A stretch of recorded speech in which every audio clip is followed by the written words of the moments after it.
জুলাই আগস্টের গণহত্যার বিচারের জন্য প্রস্তুত আন্তর্জাতিক অপরাধ ট্রাইব্যুনালের মূল ভবন। আমরা দেখাতে চাই যে আন্তর্জাতিক অপরাধ ট্রাইব্যুনালের যে মূল ভবনের সংস্কার কাজ হয়েছে এবং যেই কক্ষেই জুলাই আগস্টের গণহত্যার বিচার হবে সেই কক্ষে কী ধরনের সুবিধা রাখা হয়েছে, এই এজলাসে কী ধরনের ব্যবস্থা থাকছে, যেহেতু নতুন করে আবার সেজেছে আন্তর্জাতিক অপরাধ ট্রাইব্যুনালের মূল ভবন। আমি যদি গেট থেকে ঢুকেই শুরুতে যেটি পড়বে এটি হচ্ছে আসামিদের বসার একটি জায়গা, যেটাকে আমরা কাঠগড়া বলে থাকি। আসামিকে যখন ট্রাইব্যুনালে হাজির করা হবে তখন আসামিকে এই ঘরে বা এই জায়গাতেই রাখা হবে। এই জায়গাটি গ্লাস দিয়ে ঘেরানো হয়েছে বা গ্লাস দিয়ে ঘিরে রাখা হয়েছে। আর কেন ঘিরে রাখা হয়েছে, যেটি ট্রাইব্যুনালের প্রসিকিউশন থেকে বারবার বলা হচ্ছে যে অনেক আসামি চিৎকার চেঁচামেচি করতে পারেন বা আসামিদের নিরাপত্তার একটা বিষয় রয়েছে, সেই কারণেই তারা এই আসামিদের রাখার স্থানটি গ্লাস দিয়ে ঘিরে রেখেছেন।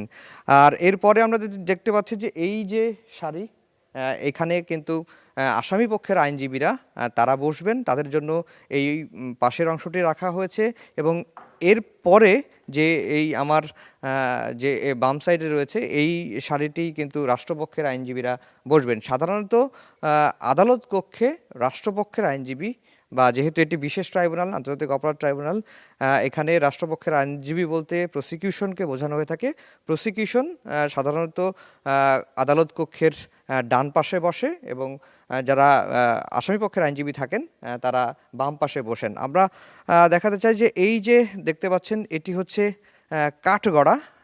কাঠগড়ায় সাধারণত আসামিদেরকে হাজির করা হয়। আমরা এর আগে আন্তর্জাতিক অপরাধ ট্রাইব্যুনাল দেখেছি যখন কোনো মামলার সাক্ষী চলে সেই সাক্ষীকে এখানে নিয়ে এসে দাঁড় করানো হয় এবং তাকে যে চিরাচরিত বা প্রচলিত যে শপথ বাক্য আছে সেখানে তাকে পাঠ করানো হয় এবং পাঠ করানোর পরে একজন সাক্ষী বা একজন আসামির যদি কোনো বক্তব্য থাকে তাহলে তিনি এখানে এসে বক্তব্যটি দিয়ে থাকেন।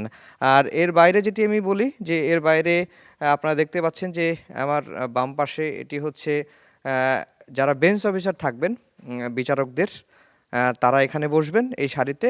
এবং এই বিচারকদের বসার জন্য যে মূল চেয়ার রয়েছে চেয়ারটি আর একটু উপরে রয়েছে।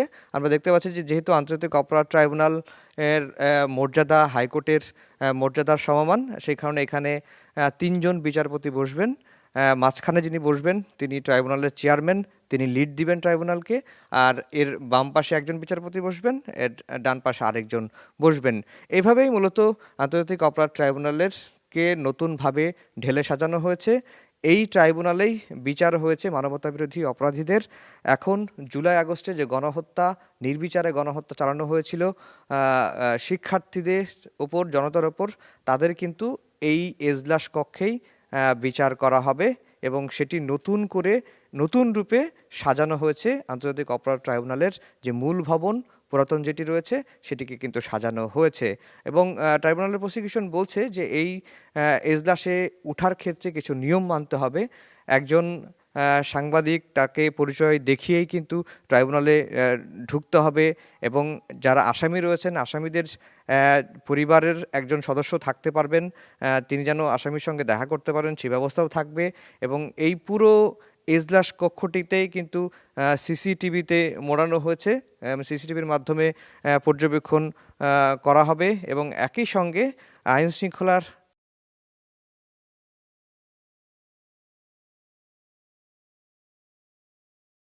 কোনো ধরনের যেন বিঘ্ন ঘটতে না পারে সেজন্য পর্যাপ্ত নিরাপত্তা ব্যবস্থা নেওয়া হয়েছে। আমরা আরেকটু দেখাতে চাই যে এই যে অংশটুকু, এই অংশটুকু রাখা হয়েছে। এখানে অনেক বিদেশি পর্যবেক্ষক আসবেন যারা ট্রাইব্যুনালের বিচার কাজ পরিদর্শন করতে চান, তাদেরকে বসার জন্য উপরে একটি লবি করা হয়েছে। সেখানেও থেকে বিদেশি যারা পর্যবেক্ষক আসতে চান তারা কিন্তু এসে এখান থেকে ট্রাইব্যুনালের বিচার কাজ প্রত্যক্ষ করতে পারবেন বা পর্যবেক্ষণ করতে পারবেন। মোটামুটি একটি আন্তর্জাতিক মানের ট্রাইব্যুনাল বা আন্তর্জাতিক মানের বিচার কক্ষ হিসেবেই এই পুরাতন যে ভবন, ট্রাইব্যুনালের মূল ভবন, সেখানে কিন্তু প্রস্তুত করা হয়েছে। আমরা আশা করছি যে খুব শীঘ্রই এই এজলাসে এসেই বা এই এজলাসেই আসামিদের বিচার করা হবে। তবে একটি জিনিস মাথায় রাখতে হবে, আমরা যে ভিডিওটি করছি হয়তো আজকের পরে এই ভিডিওটি আর করা যাবে না কঠোর বিধিনিষেধের কারণে, এবং আজকের পরে এই ভিডিওটি প্রচারও করা যাবে না, এমনটি কিন্তু ট্রাইব্যুনালের প্রসিকিউশন থেকে বলা হচ্ছে। তো এই ছিল আন্তর্জাতিক অপরাধ ট্রাইব্যুনালের যে মূল ভবন, সেই মূল ভবনে যেখানে জুলাই আগস্টের গণহত্যার বিচার হবে সেই এজলাসের কি অবস্থা তার সবশেষ খবর।